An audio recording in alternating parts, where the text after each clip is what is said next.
있는 따기거 시간입니다. 어서 오십시오. 네, 안녕하세요. 오늘은 어떤 얘기 준비하셨습니까? 네, 무역 전쟁이 좀 확산되면서 이제 기로에서 이게 7월 6일이 아닙니까? 예. 미국이 이제 중국 물건에 대해서 보복 관세를 부과하겠다는 것인데요. 정말 이 시장에서 어떻게 지금 진행되고 있는지 좀 자세히 한번 알아보는 시간 갖도록 하겠습니다. 근데 워낙 이거 티격태격을 많이 해가지고 네. 현재 무역 전쟁과 관련해서 상황이 어떤지부터 한번 정리를 해주세요. 네, 각국이 어찌됐건 맞불 정책을 지금 계속해서 드러내놓고 얘기하고 네. 있으면서요. 금융시장도 좀 혼란해지고 있겠는데요. 7월 6일부터 말이죠. 말씀드렸던 대로 전체 500억 달러 규모의 1,102개 품목에 대해서 일단 미국이 중국에 대해서 보복 관세를 하겠다고 얘기했고요. 나머지 160억 달러에 대해서는 284개 품목은 검토 후에 추가 결정하는 것으로 알려지고 있습니다. 1차적으로는 한국, 통신 등 전체적으로 818개 종목 품목이 해당됩니다. 근데 이렇게 무역 전쟁의 파급 효과에 대해서 물론 네. 다른 나라들은 영향을 받겠지만 미국 같은 경우에 있지 않습니까? 네네. 물가가 오르다 보면 뭐 소비자에게 결국에는 다시 부메랑으로 돌아올 수 있다라는 얘기도 나오고 아직까지는 별 영향 없다라는 얘기도 나오는데 좀 상황은 어떻습니까? 이게 왜냐하면 일단 가장 중국 사람들이 미국 사람들 입장에서 중국 물건의 대표적인 일반 소비 제품목이고요. 네. 그중에서 딱 드러나는 것이 뭐 TV라든가 휴대폰 이런 것들이 되겠는데요. 이런 것들은 1차 품목에 빠져 있습니다. 그러니까 예. 당장 소비자에게 큰 영향이 없을 것이라는 전망도 있겠는데요. 그래서 이번에 1차 과세 부과가 되는 것은 흔히 얘기해서 중국 제조 2025 계획 많이 들어보셨을 텐데요. 네, 그래서 네. 중국의 이제 혁신, 중국의 산업을 이끌 그런 딱 그것들 바로 뭐냐면 우주라든가 항공, 로봇 산업 이런 것들이 통신 이런 것들인데 이런 것들이 포함되어 있기 때문에 실제로 좀 상징적 의미가 크고 실제로 소비자들 느낀 것은 약간 체감이 떨어질 수 있다라는 주장이 있는 거죠. 그런 예. 구성이 있는데요. 그렇지만 아시다시피 이 모든 정책은 트럼프 한마디로 휙휙 바뀌고 있잖아요. 예. 그러니까 언제 더 바뀔지도 모르죠. 어느 날 갑자기 모든 TV 중에서 모든 소비자 제품 다 안다 그러면 이제 정말 멘붕 올 수 있는 거죠. 뭐 속을 알 수가 있어야죠. 알 수 없죠. 예. 네, 네. 그런데 현재 상황으로 봤을 때 그러면 미국의 상대국들 있지 않습니까? 네네. 중국, 유럽, 캐나다, 뭐 멕시코도 그럴 테고요. 이쪽 상황은 좀 어떻습니까? 그렇죠. 트럼프발 어떤 소위 이런 철강 관세가 예를 들어 캐나다라든가 예. 멕시코에 얘기했는데요. 그들을 가만히 있을 수는 없잖아요. 그쵸. 그러니까 트리도 총리 같은 경우 캐나다 총리도 적극적인 추가 보복 조치를 이미 예고를 하고 있고요. 이러다 보니 보호무역의 악순환에 서로 돌고 도는 그런 악순환이 계속될 수밖에 없는. 그리고 아시다시피 지난 G7 회담이 아주 폭망한 거 아닙니까 지금요. 네. 앞에서 얘기할 수에서 서로 뒷담화했다 아니다 뭐 서로 얼굴 붉혔다 얘기 많이 나오고 있고 네. 그 사진 한 컷 기억하실 텐데요. 네. 막 트럼프 한 명 갖고 막 뭐라 그런 거. 메르켈 총리가 막 따지는 따지는 모습이 거예요. 이러다 보니 지금 시장에 이런 걱정스러운 목소리가 많은 것 우리가 회피할 수가 없는 그런 사실이다라고 일단 이해하셔야 되겠습니다. 그러니까 이게 어찌 보면 다 손해를 보는 듯한 느낌이 드는 게요. 미국도 별로 유리할 게 없고 상대국들도 그야말로 뭐 분위기가 안 좋은 상황인데 네네. 요즘에 들려오고 있는 소식들이 미국 내에서 뭐 GM도 좀 반발 대놓고 네네. 하고 있다라고 네. 얘기를 하고 있고 네. 우리 할리 데이비슨도 꽤 이슈가 됐었잖아요. 해외 공장으로 이전하는 거. 지난주였죠. 할리 데이비슨이 결국은 유럽 향 오토바이를 유럽에서 만들겠다 얘기했습니다. 그러다 보니 이제 워낙 절친하고 얘기했던 트럼프 대통령도 막 엄청나게 막말하는 거 아닙니까? 네. 요즘 큰일 나게 이제 너희들 갔다가 다른 데 핑계 댔고 너희들 차 못 대갖고 그런 걸 갖고 그래서 더 먹일 거라고 협박하고.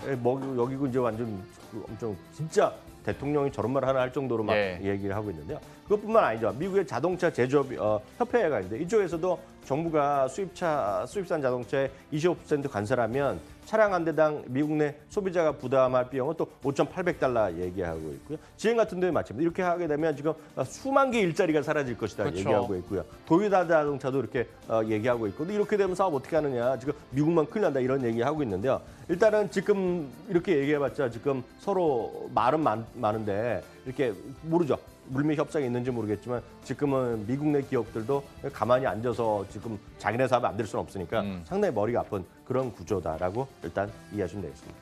우리가 여기까지 얘기한 것만 극히 일부인데도 불구하고 네.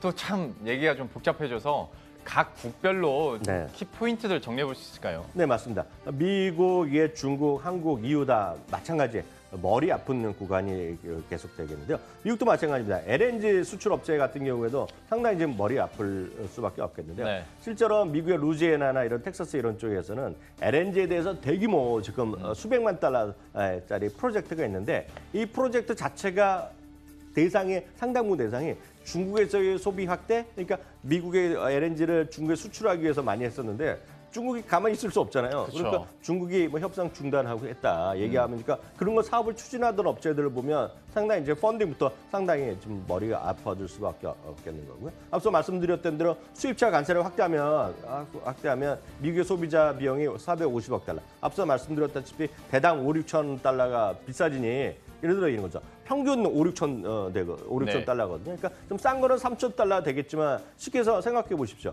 8만 불, 10만 불짜리 지금 BMW, 벤츠를 이렇게 미국에서 불티나게 팔리거든요. 네. 이런 거가 어느 날 갑자기 예를 들어서 2만 불 이상 더 세금 내라는 거거든요. 쉽게 얘기해서 이렇게 상당히 지금 그런 수입하고 이런 수출하는 업자 입장에서 보면 상당히 머리 아플 수밖에 없겠고요.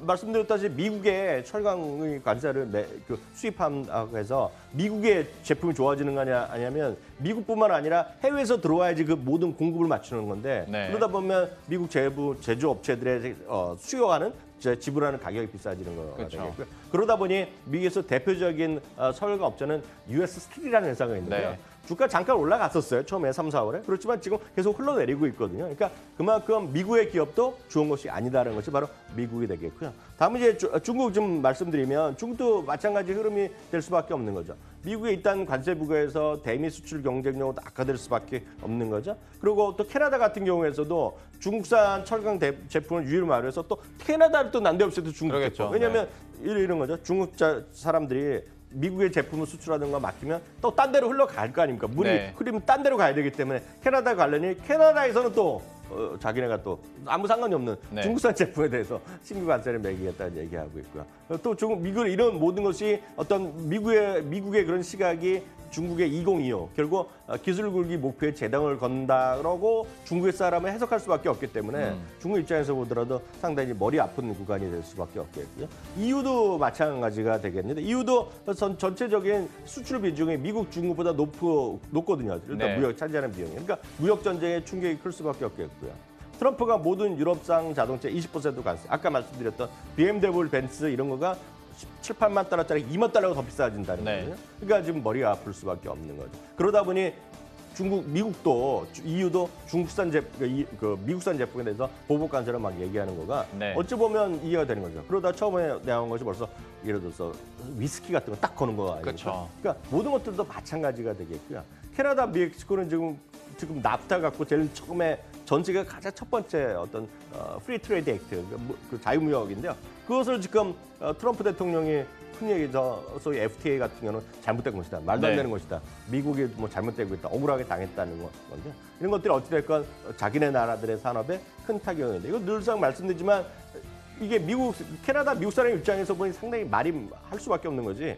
자기네 나라에서 돈 버는 사람들이 전부 다 미국 회사들이 돈 와서 돈 버는 건데 네. 이걸 한쪽에서 막고 그러니 상당히 지금 머리가 아플 수밖에 없는 그런 분위기다라고 일단 이해하실 수밖에 없겠습니다. 저도 요즘에는 여기가 또 관심이 많이 가더라고요. 네네네. 캐나다, 멕시코도 이제 선거 끝나고 뭔가 더 강경하게 나올 수도 있다라는 얘기 나오니까 네. 글쎄요. 또 어떻게 될지도 두 나라 그리고 세 나라 간의 신경정도 한번 지켜보도록 할 텐데 근데 뭐 이항영 위원께서도 오늘 이 얘기를 준비한 이유이기도 할 테고 네. 7월 6일이 아무래도 중요하다 보니까 네네. 시나리오 한번 써보자고요. 그러니까 네. 만약에 진짜 무역 전쟁이 네. 이제 발발이 됐어요. 네. 그러면 어떻게 되는 겁니까? 진짜 머리 아플 수밖에 없는데 이거는 뭐 제가 뭐 이거 전문 지식이 있는 것도 아니기 때문에 훨씬 저희보다 능력도 많고 네. 정말 유명한 분 얘기를 지금 전에 누구요? 폴 크루만 네. 교수가 지난주에 한국에 와서 세미나를 했는데요. 딱 이런 얘기를 하고 있습니다. 국가 간 관세 보복 조치가 지속될 경우에 세계 평균 관세율은 40%로 치솟을 가능성이 있다는 얘기하는데요. 네. 이 40%라는 것이 딱 보면 감이 없잖아요. 감이 없으시잖아요. 그렇죠. 40% 는 그냥 많은가 보다 하는 거죠. 이 보면 1930년대 수준입니다. 1930년대요. 1930년대. 아. 그러니까 제가 80년 전 수준이죠. 그러니까 1930년이라는 게 뭡니까? 그러니까 쉽게 얘기하면 2차 세계대전 이전. 그러니까 나라끼리 전혀 무역 협상하기도 그 전 이전 수준으로 다 돌아간다는 그러니까요. 거잖아요. 그때 수준까지 가니까 무역이 되겠냐고요. 실제 보면. 그러니까 이렇게 되면 폴 크루만 교수는 세계 무역의 3분의 2가 줄어들 수 있다라고까지 일단 경고가 하는 거가 되겠고요.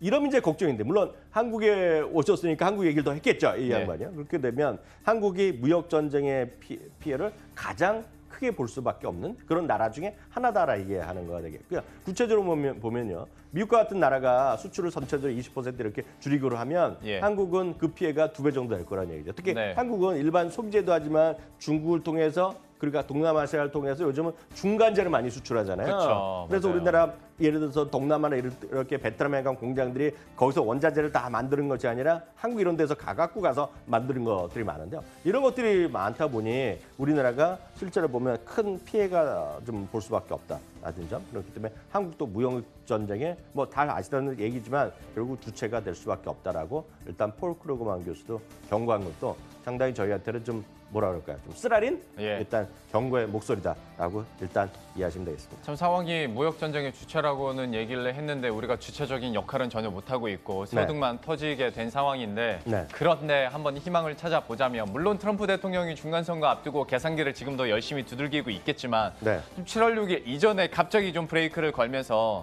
다시 유화적으로 지금까지 트럼프 많이 그랬잖아요. 한 맞습니다. 20강도로 비판하다가 네. 약간 다시 한번 완화시키면서 10 얻어가고 네. 그럴 가능성은 없을까요? 있겠죠.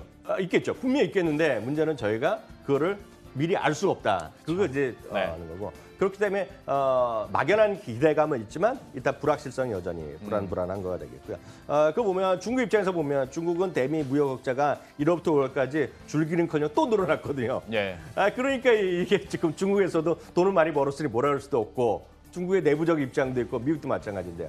그래서 문우신 미국 재무장관과 류어 중국 부총리 간에 이번 주에 마지막 담판이 있지 않겠느냐. 네. 난 그런 시각이 분명히 있겠고요. 이 위원장이 지난 주말에 한 얘기인데 융커 이 위원장이 7월 말에 워싱턴으로 갈 것 같습니다. 지금요. 그래서 7월 말 트럼프랑 회담이 있을 거라고 일단 예정돼 있는데 구체적 날짜는 안 나왔는데요. 네. 이런 모든 것들이 어떤 시장에서의 어떤 변동 요인이 되겠는데 문제는 크루그만 교수의 또 다른 얘기가 있습니다. 이게 보면 상당히 좀 걱정스러운데요. 좋은 쪽이에요, 나쁜 쪽이에요? 나쁜 쪽이죠. 나쁜 이 양반 얘기는.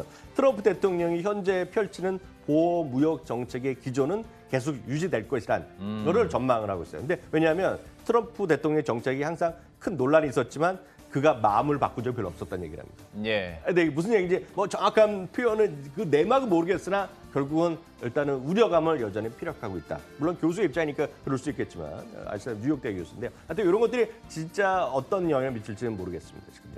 강도의 변화는 있어도 방향성 자체는 많이 바꾼 적이 없다라고 이제 네. 교수도 얘기를 하는 것 같은데요. 한번 이번 주 또 변곡점이 될 시기가 있기 때문에 한번 지켜보도록 하죠. 그렇다면 이제 이것이 금융시장에 어떤 파장을 일으키게 될까라는 궁금증이 생기는데요. 좀 어떻게 보십니까? 한마디로 무역 전쟁은 앞서도 얘기했다시피 대한민국 경제, 대한민국 주시장에서는 뭐랄까 마이너스 요인임에 틀림없다라는 네. 걸 분명히 이해를 하셔야 되고요. 두 번째는 외국인이요. 6월 달에 1조 6천억 가까이 순매도를 했거든요. 여러 번 말씀드렸다시피 이머징 마켓 전체에 대한 부정적 시각 우리가 배제할 수 없습니다. 그런 관점에서 2분기 실적조차도 대한민국 2분기 실적조차도 눈높이가 낮아지고 있는데요. 구체 수치 한번 다시 확인해 드리면요. 3곳 이상 추정치를 갖고 있는 132곳의 올해 2분기 영업이익 전체가요. 46조 한 2천억 정도 나오는데 이게 네. 중요한 것이 아니라 3월 말 대비 3%나 줄어들었고요. 작년 말 대비 8% 계속 하향 곡선하고 있다는 거. 이거 자체가 좀 부담스러울 수밖에 없습니다. 결론은 뭐다? 물론 종목별로 좀 대응할 수 있겠지만 그런 얘기 많이 나오는데요. 일단 제가 봤을 때는 전체적인 시각 자체, 스탠스는 보수적으로 계속 보셔야 되겠습니다. 물론 7월 들어서 무역전쟁 완화 가능성이 나오는 것도 사실이긴 합니다만은 이번 주에는 특히 뭐 불확실성이 해소되기 전까지는 좀 보수적으로 입장을 계속 고수하시는 게 좋을 것 같습니다. 지금까지 이항영 전문위원과 함께했습니다. 고맙습니다.